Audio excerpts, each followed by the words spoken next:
child, you would wait and watch from far away, but you always knew that you'd be the one to work while they all play. Here we are, don't turn away now.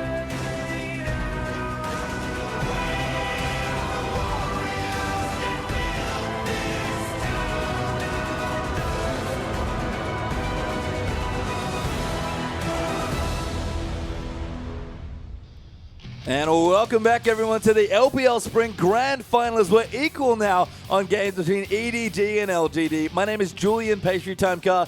Joining with me is Christopher Papa Smithy Smith. And after a shaky-ish Game 2 from EDG, we're finally all square for a best of 3. It's just super impressive that with the comp that they chose, which felt rooted in 5.2 or 5.4, much earlier weeks of the LPL, they brought back their style. They showed their rotational play worked, and it just wasn't a tanky enough lineup coming through from LGD. It looked like they managed to secure the game, though, in that mid-game. Casson was massive already. They just won a team fight. But one mis-rotation coming through from Godv, of course, split pushing without teleport, hoovering up minion waves, getting closer to being the 6-item Casson that could definitely wreck a Corki's day. They were caught with this aggressive engage tools, and you just can't afford to give Sejuani to either team. It seems that's the go button that gets these big turnaround fights towards the late game, and Annie in particular to Mako. Must respect that Annie, and you saw why. Yeah, the big engage tools for EDG coming up big there in the mid stages of the game, but I have to say it's nice to look at a series and be like, these were the small mistakes that cost this team their game, because it's been a super competitive series so far.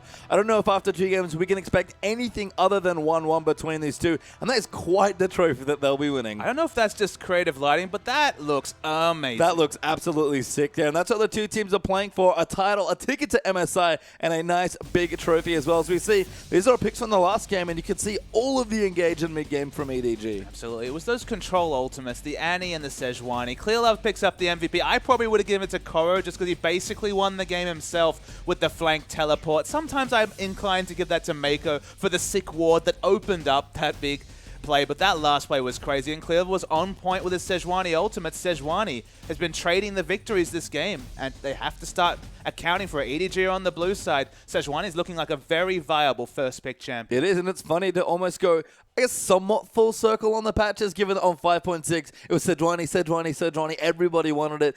Kind of dropped off, people, taking other picks. Gragas sort of rose up, and all of a sudden, back on 5.7, everyone just wants Sejuani again. And that's the thing, like Gragas, if for whatever reason is not in the stun radius, can deal with the Sejuani initiation, but if he's one of the people stunned, if he's standing on his carries, which often sometimes he is for peeling or disengage reasons, he just can't deal with the Sejuani engage, and you can't even get the value out of what you've picked. So Sejuani so far has been, it seems, the golden star to open up these victories. I mean, in that game especially, it wasn't just the Sejuani. We have Mako diving in. Even Pawn was going melee mode, full hammer time with the Jason, just getting in there as an assassin. He was not interested in any sort of melee ranged poke there on the Jace once they started the fights. And you see Deft play Corki, and you think, okay, this guy does more Corki damage than I've ever done or I've ever seen. You can see in those late game fights, one time it led to his death, but in the last fight, getting the pick, the reason why he does so much damage is he's in range of all his abilities. Even Gatling Gun is shredding the armor of Jinx when you're always using that Valkyrie aggressively.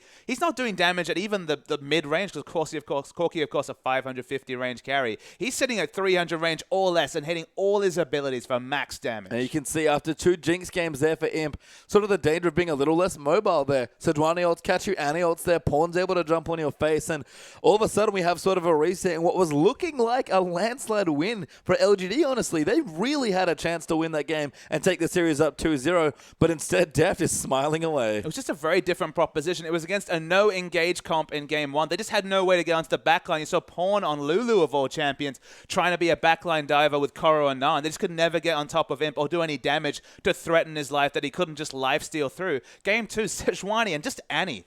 Annie's one of the reasons that she's so popular in the Chinese scene is she's got no cast time on this stun. The massive burst stun coming through from the Tibbers. So the go button was hit. It's the standard build of mobility boots into the fast distortion, righteous glory, just for a bit more health, but honestly more speed. And just there's so little counterplay for Imp, who felt pressured into buying enough damage items to kill the front line, couldn't afford the QSS, Mikhail's wasn't on point, and dead was the Jinx. Yeah, Godvy's Cassidon as well. actually losing a game for the first time in a while. Even TBQ's Gragas, I believe, now defeated after his undefeated streak in recent form. So a lot of champions in this series for both teams are finally picking up losses and cutting that undefeated streak down. And as we move into our third game here between these two sides, we've kind of already highlighted Sejuani as one of the big picks, but other than that, it's kind of open for both these teams. I feel like Imp will move away from the Jinx hype train, maybe go back to the Sivir that served him so well. Orianna's obviously still going to be a priority pick for Godfrey, but I'm hoping from an EDG perspective that we don't see that again, given that Godfrey is literally a god on this champion. Such a strong Orianna. But the picks and bans, though, something has to slip through. We've already said so many different champions need to be accounted for, picked or banned. With only 6, something's got to give. Yeah, coach is getting into position, so we are into picks and bans very soon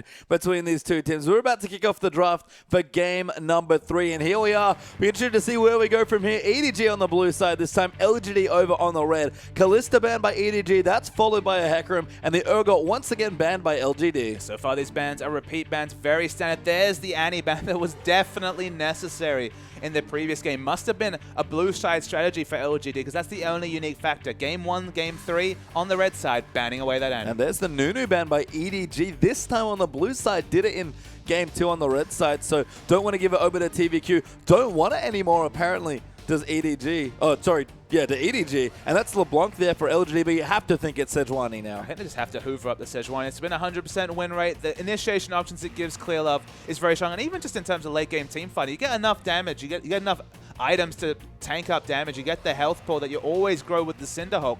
You do relevant damage to accentuate your massive CC potential. And Maokai's locked in there from Acorn. With Nar open, that's a really curious pick to me. I mean, Hecarim has been taken away from him. He does have to go to something different, but that's an interesting pick to me. I think I'll return to one of the points you noted. Maokai's great at dealing with champions like Cass, and just with that targeted engage. Godfrey's champion pool in general, Orianna accepted, is those assassins. It might be Orianna Judy because Orianna has escaped the picks and bans in this situation, but maybe it just leaves the option open for the Cassidy because we saw consistently running a hyper carry of any description, whether it's the super slippery Cassidy or Jinx, who can usually use that get excited to open up distance. The Twisted Advance as a targeted engage tool is unparalleled. Yeah, Nautilus Maokai, the picks there from LGD as we see what LGD want to take away. Nars open, Cassidy open, Jinx is open. These are all champions they've played a lot in the past, and they've been certainly contested so far in this series, but EDG might have other ideas here, as they have lots open to them, to be perfectly honest, and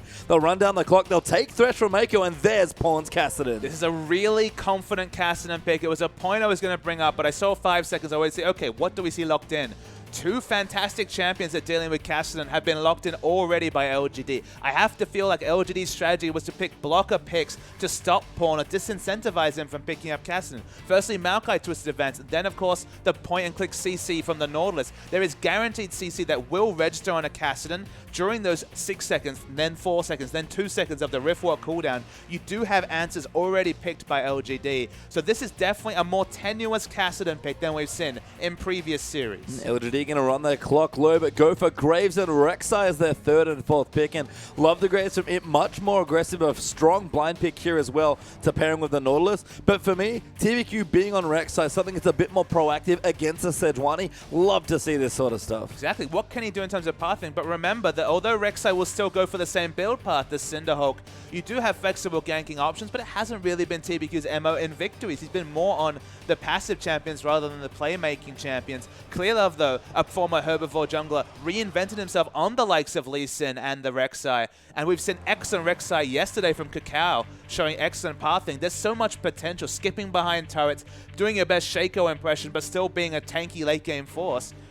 Onto TBQ to really show that he can recreate that form he had on Sejuani. Well, that's Sivir there for depth, and Korra's going to get his Gnar once again, so a scary team comp here for EDG. They've got good rotations and mobility, they've got good engage and disengage, and they've got good late game damage as well, but Godvy's going to last pick his Orianna here for the matchup, and once again, both teams look very comfortable with this draft. I mean, the big question mark is the junglers. No coincidence in that regard. Mako moves on to Thresh that he's 5-1 on. World Elite actually were consistently banning away this Thresher. It is available in this situation. Not quite Annie for pick engage, but the pick potential of Sejuani and Thresh is going to accentuate the big team fighting ultimate with the On the Hunt. And I'd like to see Mako back on something like Thresh as well with the Annie ban. It's not the Janna. She actually fell through the draft completely here, but I think you can tell that both teams, after splitting a game each in their first two, sort of realize that they really need engage. We'll look at the lane matchups. Na versus Malco. We've seen this so many times. Saw it in the previous game, in fact. We rolled reverse in this situation. Na going to be able to push in Maokai, but both good in a jungle follow and both good in a swap. The Clillov, you have to think a bit behind on the Sejuani versus the Rek'Sai's Pawn. Cassidy versus Orianna, interesting matchup, and Siva versus Graves there as well. I definitely give the advantage to Orianna in the laning matchup. Was always traditionally a difficult Cassidy matchup throughout the metas. And in general, there's a lot of offensive options in the bottom lane for Graves Nautilus. Obviously, if you're really on top of your spell shields, you can navigate that lane as Siva. But if we're talking about winning lane matchups, I'd probably give the slight advantage to LGD 2-1. And with an advantage in terms of jungle skirmishing and Rek'Sai and winning lanes, there's a good chance for them to take over the early game. Well, game 3 is about to start. Let's do it.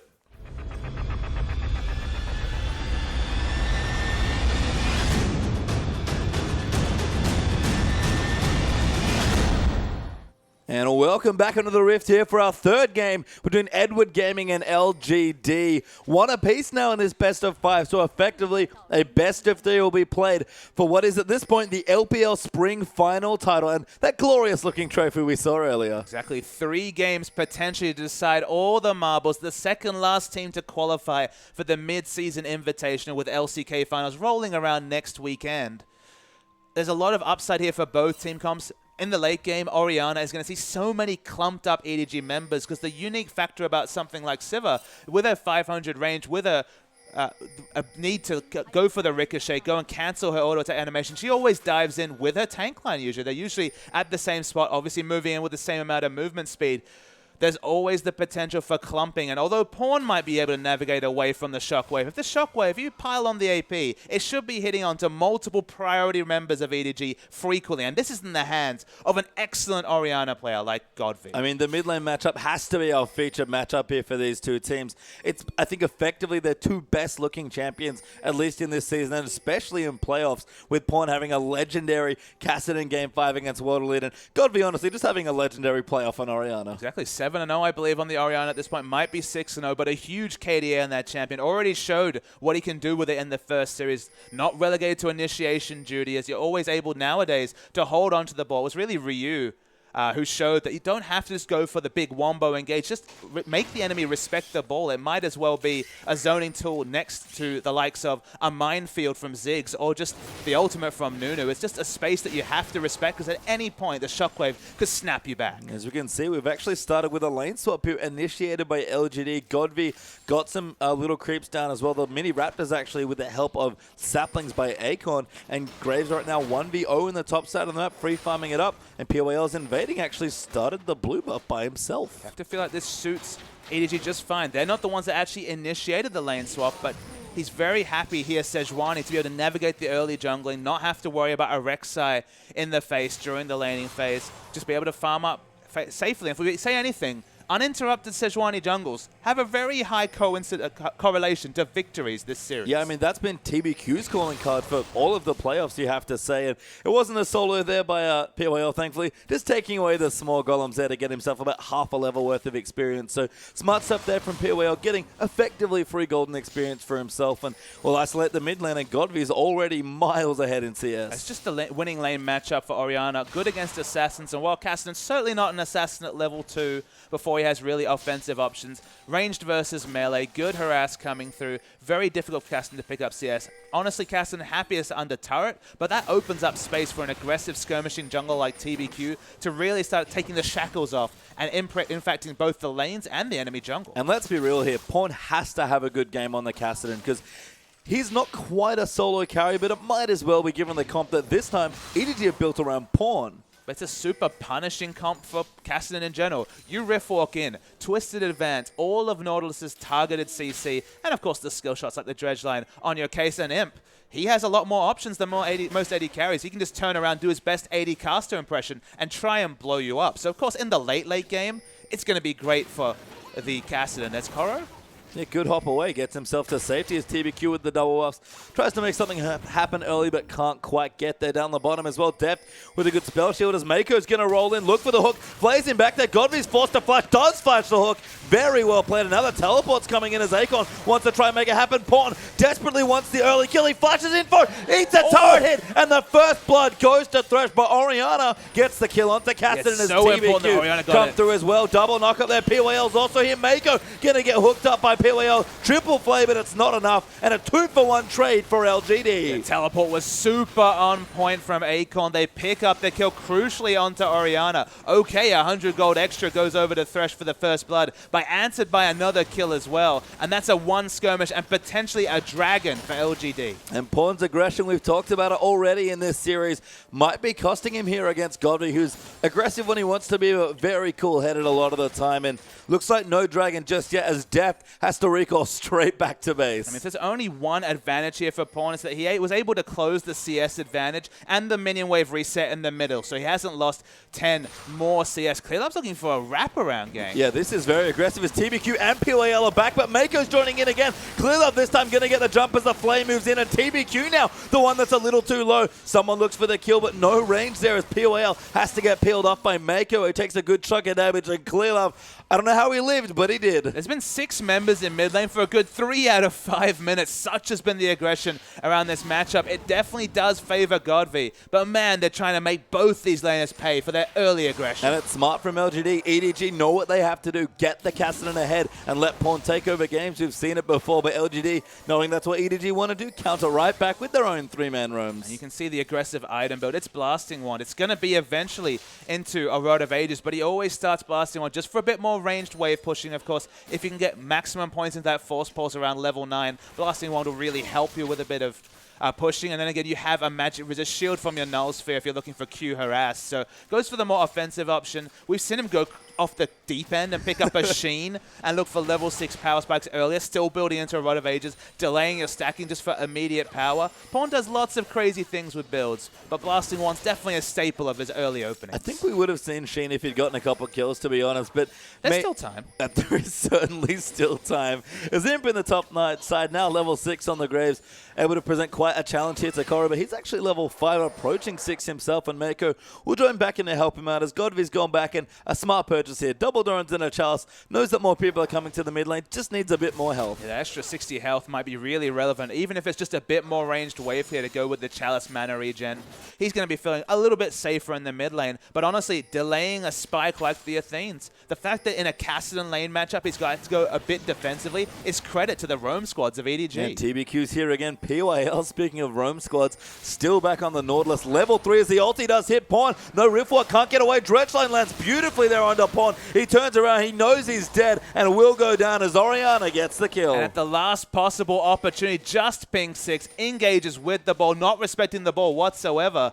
Didn't have Riftwalk himself and goes down, so that should be Dragon for LGD. Godby trying to make the Cassidy pick pay, but EDG, they've spotted out the Dragon here. Akon's level 6, so TBQ's pretty healthy. Godby, no shockwave, it's probably not that bad, and Dragon should go over with the man advantage to LGD. Yeah, with 5 members, no reason for Koro to teleport down, just because it will be an uneven trade that LGD would probably look to win at this point. So the first Dragon goes down to LGD, and that's the difference in the mid lane. It's been 2 kills over to Godby, and he's got all the kill credit, selfishly. Yeah, good damage on the turret there, actually, but Koro can't quite finish it off. Deft done a number on the bottom side as well. And Imp, he was the scariest person there. BF sword and his ultimate ready on the Graves. EDG did well not to fight in that situation. It was good to back away. Whether that was just because they had a member down or they respected the power spikes, it's hard to say, but the sum result is that an earned Dragon goes over to LGD. Good spell shield though from Deft back in this lane, slightly behind on AD, but equal on CS, probably has some gold to go spend. So Deft, I think in this situation, feels fairly comfortable. As Imp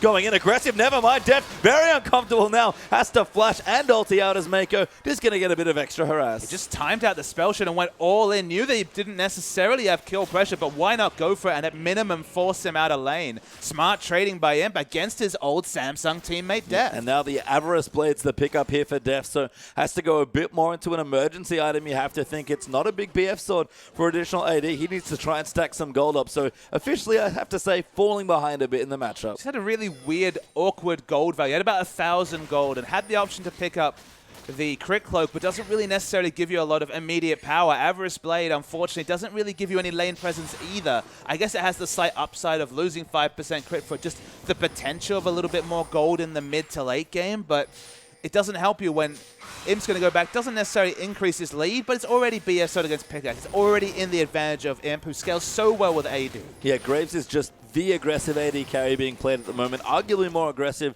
than even the Corki that we saw from Deft, and honestly, he's the only player playing it. So right now, LGD looking at a 1,000 gold lead, and early on, you have to say, keep the Kassadin down and keep things going well. And I think unlike in the last Kassadin game, LGD do have tools to deal with it if he does get to late game as well. And that's the thing. To me, in that champion select, they picked blocker Kassadin picks in the likes of Maokai and the Nautilus, but the issue that faced LGD is that they just gave it up and gave up the Kassadin. They probably would have locked in Kassadin as well and then had pick CC for a Kassadin. So it was kind of just a lose-lose situation when all that lockdown CC was picked, given just the popularity of Kassadin in this meta. But up top, Kalilov actually ulti onto Acorn. Pawn's up here as well. Koro trying to find a way in, and Pawn really needs a kill onto Acorn, who does flash over. Pawn will follow. Koro will as well, and Pawn does claim the kill. Koro ultimate onto TBQ. He might be the next to fall. Kalilov lining up as Koro takes up the turret. Knockup comes through on Borrow, not enough, and Koro gets the next kill. Excellent roam coming from EDG. This is what we saw in that Sheen game we discussed. Godfrey goes for the flashes. Yeah, tried to flash over the wall, wanted a shockwave, saw a big play,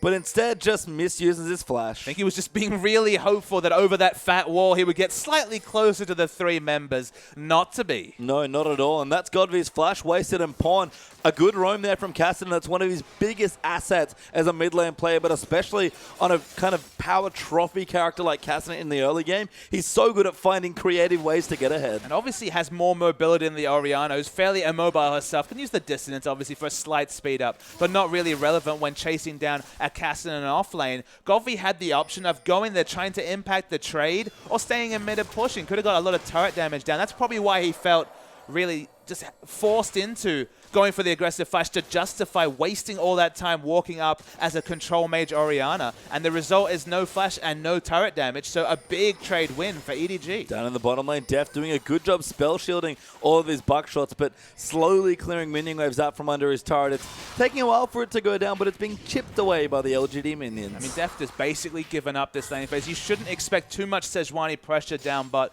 unless they have teleport up on Koro looking for a big aggressive engage, because with the Avarice Blade purchase, he's basically said, look, I'm picking this for comp. I have no real way to trade with this Graves. Smart stuff from LGD, holding the wave in an awkward spot for EDG. Forces Deft to overextend and use the Lantern to get himself to safety. And Imp, he's a pretty good bully, and he loves to bully Deft. He's doing a nice job so far on the Graves. The out of game turns into the in game this particular situation. He's definitely picked the more assertive lane matchup. Scales so well with flat AD. So in terms of his spells for early pressure. And we've already seen happy to use those burst trades just to try and force Deft out of lane. I mean, I think in the story, Imp is, I believe, the older brother, so makes sense he's going to be a bit of a bully. Got to get rid of that scrappy younger brother. Just try to show him up. Yeah, and Imp's doing a good job so far. I mean, they've split the series. That's maybe not the trio that Imp would have loved to hold over Deft once again after the World Semi-Finals, but Dragon back up in a minute 10 or so, and first Dragon went to LGD from a very smart rotation. We'll see what EDG can do as Koro throws Acorn into the wall just for a bit of trade damage. There's lots of members in mid.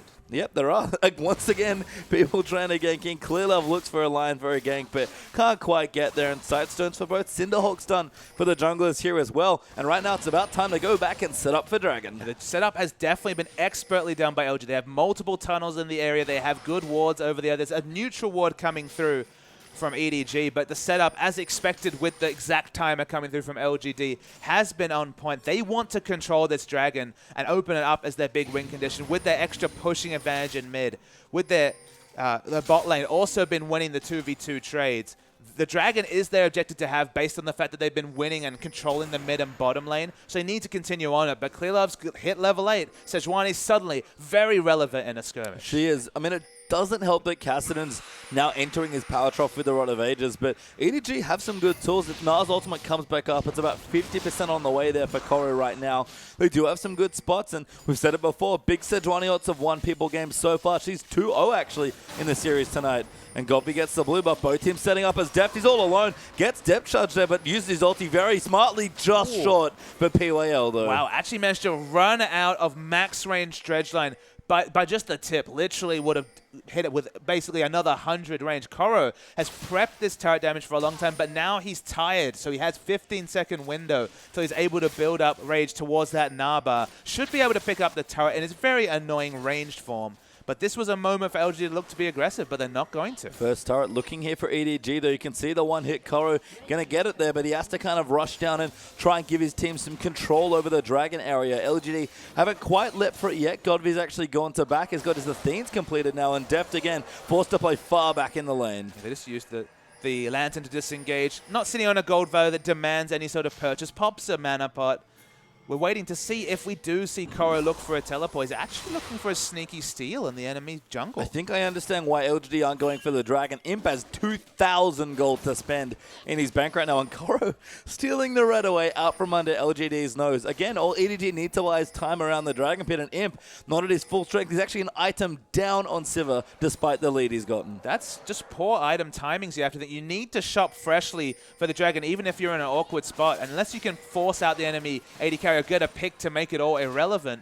It's just poor spending of the gold. He will have a big purchase. He will go back and pick up an Infinity Edge, but they just have no power at this present point when they really want to be fighting for Dragon. Smart red pings onto Koro on the top side. He just got tired again, back in the mini-nail form. So LGD, despite the disadvantage for Imp, are going to start the Dragon, but you can see they don't really want to fight here because they've already backed off. Yeah, the purchase has already come through from Koro. Had about 1,800 gold himself. Suddenly, all but a Randuin's completed.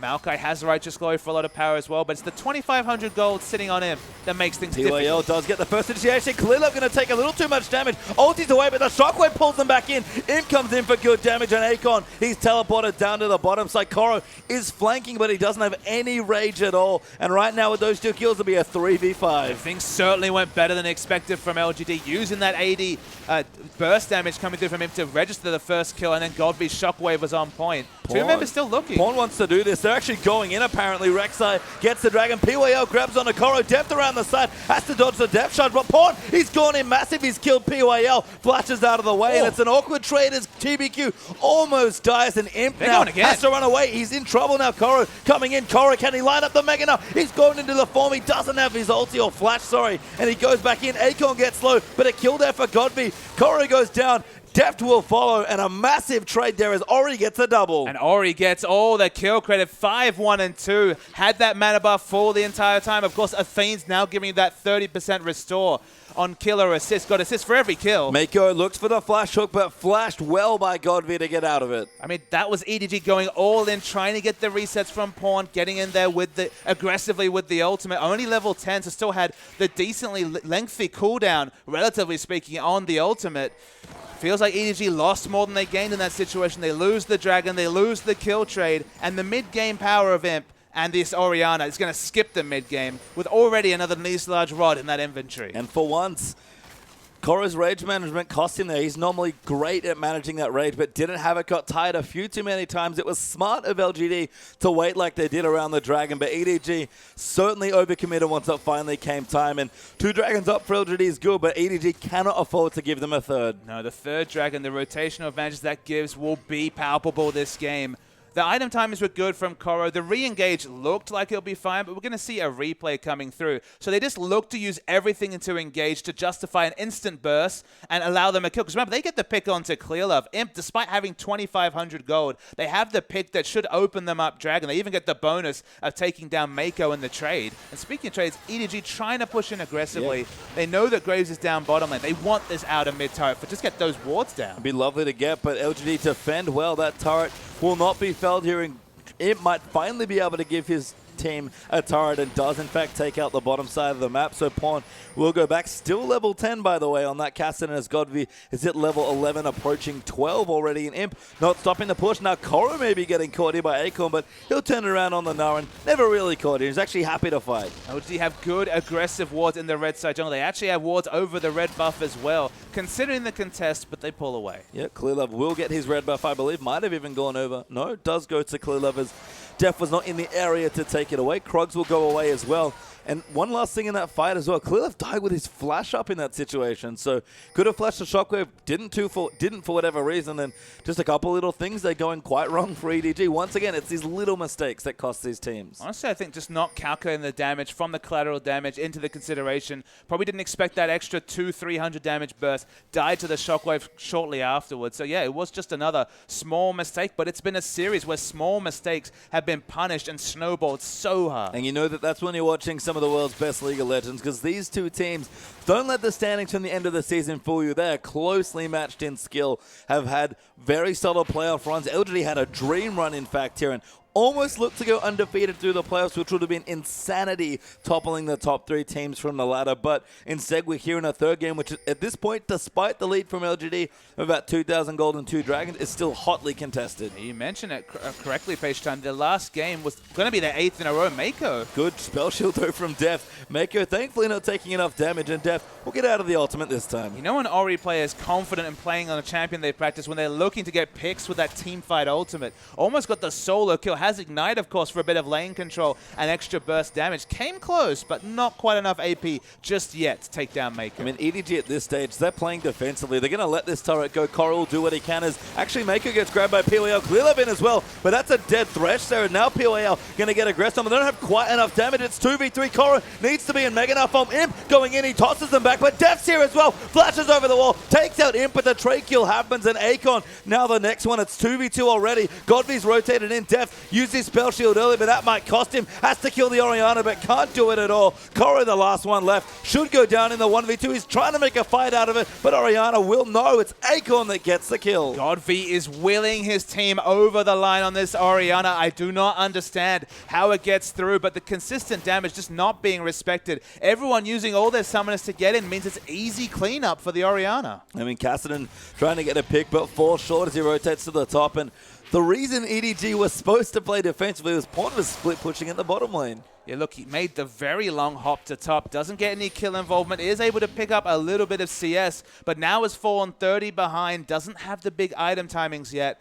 And if we learned anything from watching Godvy play this champion last game, you need the 3 items as a minimum. Everything after that's gravy. But until you get the Rod of Ages, the Zhonyas, and the Athenes, you need your team to do so much of the heavy lifting to actually have an impact in fights. And you can see Vision being put down as well by LGD. They're prepping for the next dragon in 40 seconds or so. And we talked about it, 3 dragons is a strong lead, and when you really start to snowball the objective. So LGD have been on top of it so far. They're 4,000 gold ahead in this game as well. Imp is so strong on this Graves. Orianna ridiculous as well with the Rabadons in the Athenes done. They might even get a turret before they start this dragon, and in fact, they will. There's absolutely no wave clear in the area. Remember, the only wave clear champion on this EDG lineup is Sivir. And Sivir is bottom lane split pushing, looking to get a turret of her own, but she's actually being forced to respect the potential of an inner turret coming down. Akon coming for a flank. Koro's actually coming in as well. Good rage management this time. The tier 2, though, will fall to LGD. And EDG, they put so much stuff in this basket, they have to find out. Clearlove looking for it. The hook onto him. That's crucial. Pawn dives in over the top as Koro gets the kill.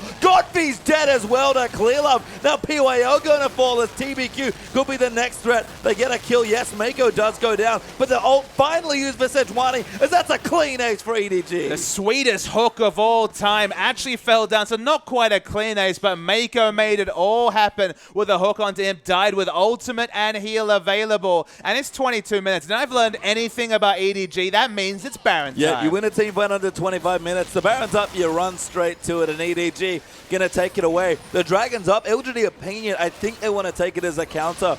But EDG, they feel confident enough to be able to get an advantage off of this Baron that they'll happily take the trade. That should just never have happened. The first 2 people dying are Imp and Godby, just caught with their pants down after the amazing initiate from Mako onto that Graves. There's a reason also that we see Thresh ban. It's that when you give initiation options to these players that are so practiced on these initiation champions, these are the results. I mean, LGD, we've been praising their play all playoffs. They've pretty much played the pants off every other team they've had to play so far, as Mako entertaining a steal, but hooks PYL instead. The third dragon will go to LGD, even though Orianna is the one to smite it away in a matter of speaking. But EDG are powered up. They're even behind in gold, but they're pushing down for more turrets. This Baron buff will mean that this turret is super dead here in the mid lane. And EDG, it's all about what they can accomplish from this point forward. They can't hope to contest that particular outer turret. They want the inner as well. They're going to get it here. Baron buff, so much power and deft on the Sivir. Just has incredible amounts of pushing potential. Tier 2 turret force, not quite equal yet to LGD, but you can tell EDG really putting pedal to the metal. They're pushing as fast as they can with the Baron. Exactly. And if you can get those advantages at the start of the Baron buff duration, you feel less pressured to go for the all-in trades towards the 25% Baron duration. If you get them at the start, then you can go now, pick up these easier turrets out the bottom, set up for the next dragon, set up vision control and push your vision line forward without feeling the need to pressure and overexert yourself to get the most out of the Baron. So it should be, you'd have to assume, at least 3 turrets during this Baron duration, which, given the texture of the game, is a massive win for EDG. I mean, the other thing is Pawn's even getting free time with all this pushing now. Working on the bottom side, does push it into the turret, but doesn't push the turret down. But he's gone back. He's got his Codex. He's had it for a while. Does get his Zhonya's now as well. The Rod of Ages fully stacked up. Gold back to equal, and EDG, despite being down 3 dragons, now have a good foothold in the game to fight back. They even have the awards at both enemy buffs just to start contesting those objectives. That is just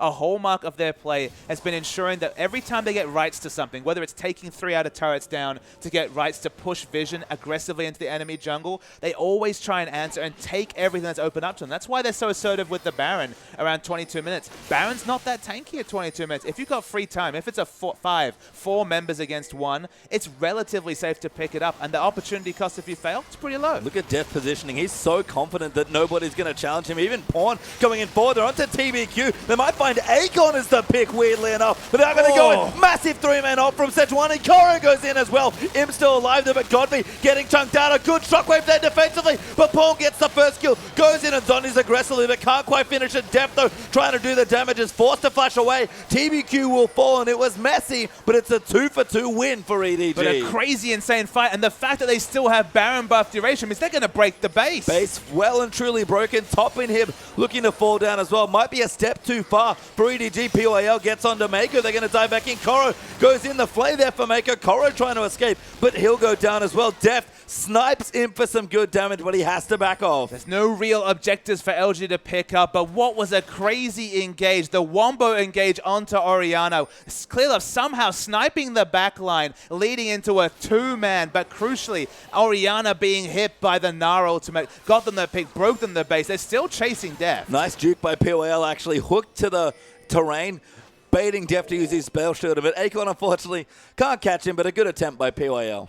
Need to take a deep breath. Some of these engages are just insane. Then Imp was actually free hitting Deft over the wall, had to flash defensively, reposition himself in the fight, which was mostly even, but again, the minions being so strong is what allowed them to break the base. They didn't quite take the inhibitor, but it's certainly prepped for later. Yeah, I mean, they're going to rotate there when they want. They've got the bottom turret to take as well for 6 turrets in this game. Okay, I need to pause you. Okay. Look at the second item that Nas picked up.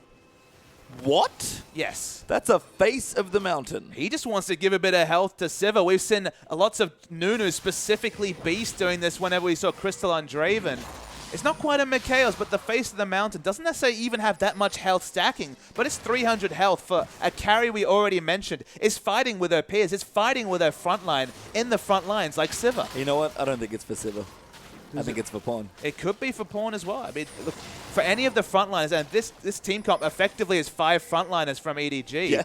It's just a bit of extra help from Koro. Smart stuff from Koro. Love the build coming through here in our 3rd game of the final. That turret, by the way, dead here as Clearlove almost sniped him. Good crying over TBQ. Going to try and dive back in. Good knockup there coming through, but TBQ taking too much damage. Deft and Pawn will kite back away. Koro zone them all out as Gnar, ulting them back, but EDG don't have many options left here. No ultimate here as Pawn. He's looking for a flank. Can he find it? EDG might be a step too far as LGD really want to fight them. TBQ going in aggressive. Koro's going to go down in mini now form. Deft forced to depth charge. The ulti just lasts on the spell shield, but TBQ's low on Pawn. He wants a snipe, but he will not find it. Somehow Mako got separated from the other members, so it was easy for them to engage. And of course, Koro being in mini now farm meant it was relatively squishy. Face of the mountain included. 4th dragon potential for LGDs in a minute. and Koro should be able to get there, whether it's teleport or walking over, but any hope for ward control over the area, and thus a flank or an aggressive engage is looking very difficult for EDG. And just back to face of the mountain for a second here. It is a good extra shield. We've seen it before, but it actually scales kind of nicely with all the health you're building. Absolutely. That's the thing. It's an extra 10% of your health being used as a shield. TBQ gets hooked. I mean, he uses damage as well. Remember, you can just dive in there and use it on yourself as Mako. He's dead there. Good hook there from PYL. And that's another person dead. Mako means they're never going to be able to get any more wards around this 4th dragon. Everyone's backing to spend some gold. 1,300 gold onto Graves is the notable factor. Now finishes his last Whisper. 3-item Graves means more and more safe damage from the backline, and plenty of attempts to go in aggressive with a frontliner like Mako dead. These team fights are going to get real crazy as Pawn's powered up for his 3 items as well. Deft is there. The frontline's tanky for both sides here as well.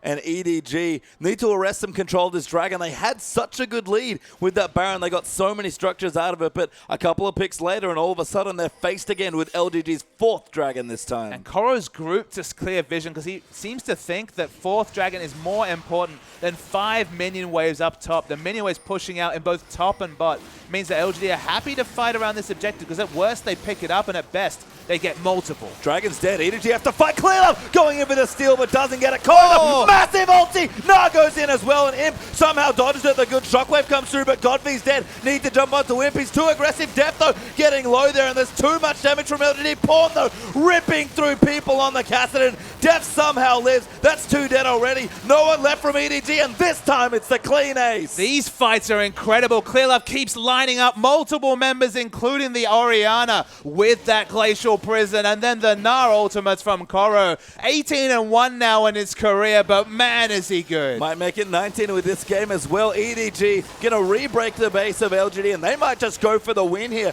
10 seconds left on Orianna. Inhibitor goes down. It might be a bit of an overreach here, and they think so too. They'll back away. Yeah, they take pause. Not many times they've been able to do that this series, but I think all the Heart Monitors need to get a little bit of a time because these fights are just so amazing. And EDG's team fighting, we haven't even talked about it for so long. It weirdly enough hasn't seemed necessary for so many games. Let's just see this again. Let's watch this replay because the wombo engage they get just looked impossible. Clearlove uses the Arctic Soul to get a steal, finds 3 members, then alley-oops them into the wall. Godfrey, that's the one downside of Orianna. She can be assassinated, does her best with a locus control in front of her. The reset start coming in from Pawn, of course, doesn't have a reset ability, but can just move back, gets that cooldown back, resetting the cooldown on his Rift Walk, goes in again.